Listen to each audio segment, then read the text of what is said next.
ဒီလမ်းမေးခွေးလေးကတော့3နှစ်ကြာတဲ့အထိတိုင်အောင်ရေမချိုးရသေးပါဘူးအခုဟာကသူဟာဗိုက်စာလို့မြေပြင်ပေါ်မှာအလူးလိမ့်အော်ဟစ်နေတာဖြစ်ပါတယ်ဒီမြင်ကွင်းကိုတွေ့လိုက်ရတဲ့သူဟာခွေးလေးကိုရမ်းမဲ့တနာသွားပါတယ်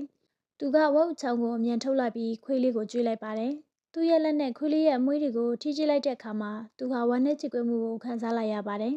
ဒါနဲ့သူဟာခွေးလေးကိုအိမ်ခေါ်သွားဖို့ဆုံးဖြတ်လိုက်ပါတယ်အိမ်ရောက်တဲ့အခါမှာတော့သူဟာယူတဆိုင်နဲ့ခွေးလေးရဲ့အမွှေးတွေကိုတေချာလေးရိပ်ပေးလိုက်ပါတယ်အော်စရာကောင်းတာကခွေးလေးကသူ့ကိုလုံးဝမကြိုက်ပါဘူးသူ့ကိုဂရုတစိုက်နဲ့ကျင်နာယူရပေးနေတာကိုဝမ်းနဲ့ပျော်ရွှင်နေတဲ့မျက်လုံးတွေနဲ့ငေးကြည့်နေပါတယ်အမွှေးတွေတလွာပြီးတလွာရိပ်ပြီးတဲ့အခါမှာတော့ခွေးလေးဟာရမ်းကိုပေါ့ပါပြီးတတောင့်တတရှိသွားပါတယ်ဒါပေမဲ့ရေချိုးပေးလိုက်တဲ့အခါမှာတော့ခွေးလေးရဲ့တကူလုံးမှာတန်းတွေအများကြီးကိုတွေ့လိုက်ရပါတယ်ပိုပြီးစိတ်မကောင်းစရာကောင်းတာကခွေးလေးဟာရေပြားယောဂပါခံစားနေခဲ့ရတာပါဒါနဲ့သူလည်းခွေးလေးကိုဆရာဝန်စီခေါ်သွားခဲ့ပါတယ်ပြီးတော့နှွေးထွေးတဲ့ဂရုစိုက်မှုလေးတွေကိုပေးလိုက်ပါတယ်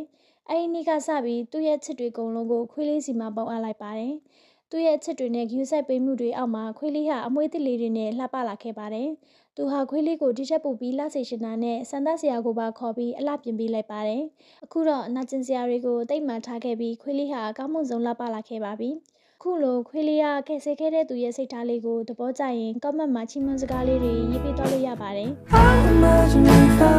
။